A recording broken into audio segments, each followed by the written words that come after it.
Some people walk into an opportunity wearing confidence, and others walk in carrying their entire life in the seams of their clothes. When Claire Evans stepped into that tall glass building wearing her oldest, most faded outfit, she felt every pair of eyes scanning her like she didn't belong there. She didn't need words, the stares spoke loudly enough. It was her last chance at a job, any job, before she lost the only apartment she had ever been able to call home.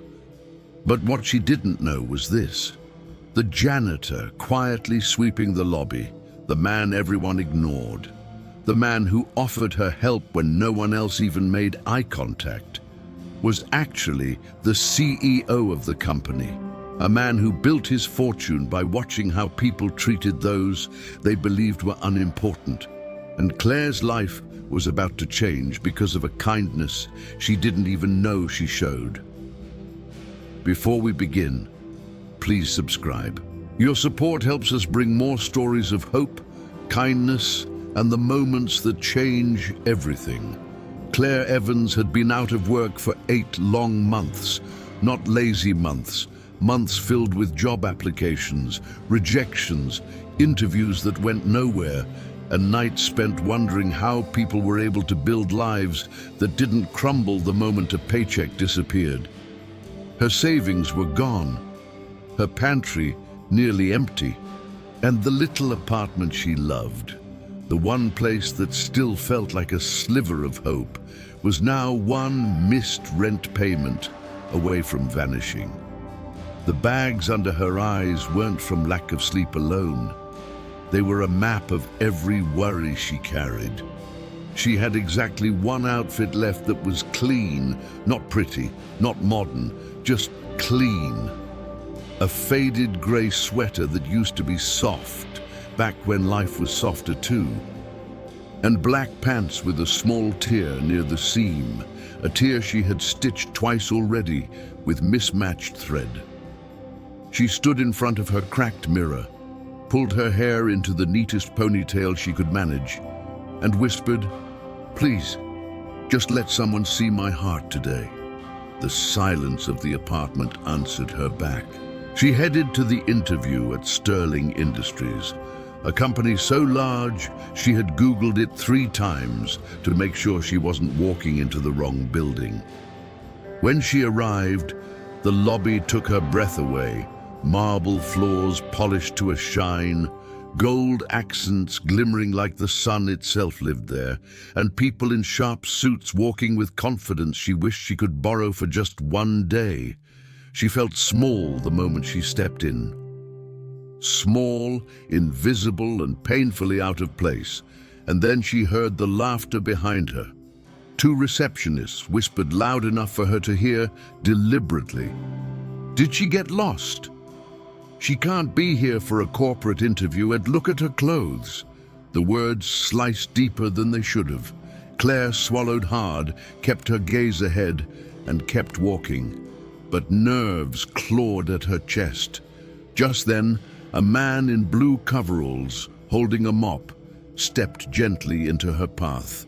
His hair was silver, but his posture strong. His eyes warm in a way she hadn't seen in months. "You okay, miss?" he asked softly.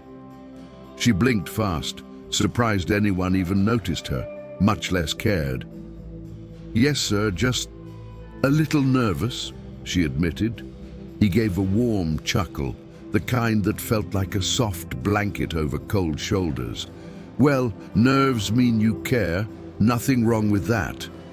She tried to smile, but her hands were shaking. He pointed to her resume poking out of her folder. "Looks like you've worked hard," he said gently. "Don't let the fancy lights fool you.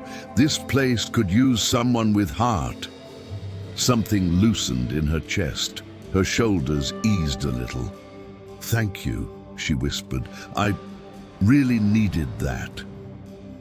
When the elevator opened, she smiled at him before stepping inside. She didn't know it yet, but that moment, that tiny exchange, had already changed her future.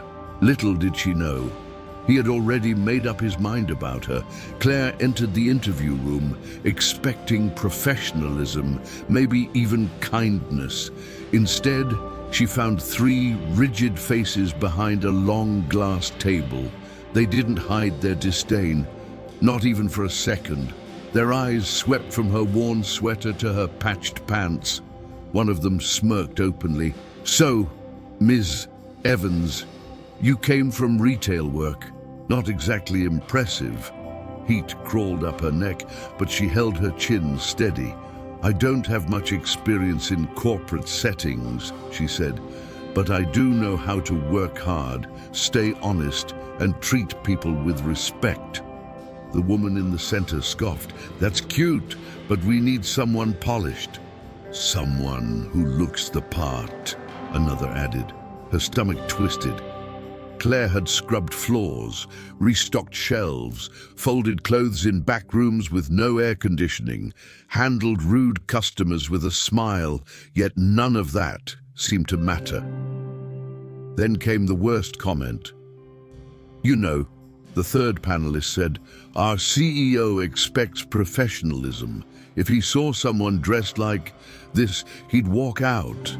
The shame hit harder than she expected.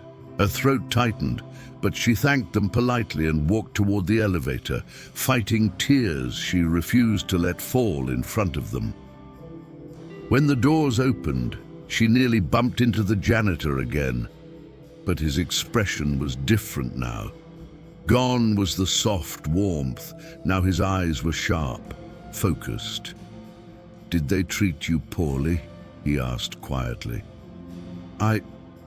I think they already made up their mind before I said a word," she whispered. He nodded slowly, jaw tightening in a way that sent a ripple of confusion through her. "Wait here." Before she could respond, he stepped into the elevator and disappeared. Claire stood alone in the lobby, confused, embarrassed, and exhausted from carrying so much weight alone. A few minutes later, the receptionist suddenly straightened her posture. "Oh my gosh, he's coming!" she hissed. People rushed to stand in perfect formation, smoothing their clothes, fixing their hair, and then the janitor stepped out of the elevator. Except he wasn't wearing coveralls anymore. He wore a tailored navy suit. A CEO's badge gleamed on his chest. Her heart stopped. He walked straight toward her.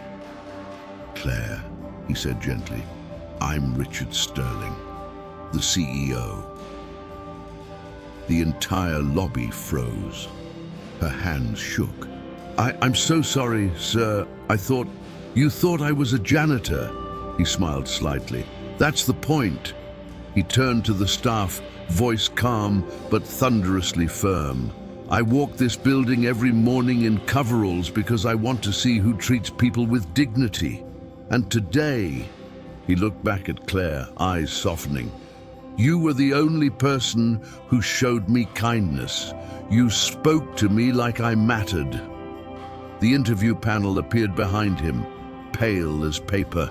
He addressed them sharply. "You judged a qualified candidate by her clothes, not her character. That is not how we do things here. Consider this your warning." Silence swallowed the room. Then he turned back to Claire. "If you want the job," he said softly, "it's yours, starting today." Her knees nearly gave out. "Sir, why me?" "Because," he said, "I built this company from nothing. I know what it's like to walk into a room where people think you don't belong. And people who rise from a struggle bring something no resume can teach." He smiled gently. "They bring heart." Tears streamed down her cheeks as she accepted the job. That evening, for the first time in months, she walked home feeling hope instead of fear. She wore the same old clothes, but now she carried a new future. Months passed.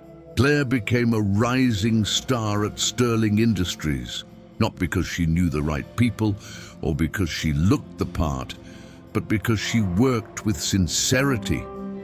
She took time to learn names no one bothered remembering: the security guard, the mailman, the cafeteria staff. She stayed late to help co-workers who were overwhelmed. She showed gratitude where most people only showed ambition. Richard continued his undercover walks, but he had a new purpose now. Watching how Claire's kindness spread through the building like sunlight through closed blinds. People held doors more often. They said thank you more. They looked one another in the eye. She didn't just change her own life, she changed the atmosphere of an entire company. Sometimes, late at night after a long day, she would still whisper to herself, "Thank you, Mom. You taught me that kindness always finds its way home, because kindness, even the smallest kind, can open doors no one else sees."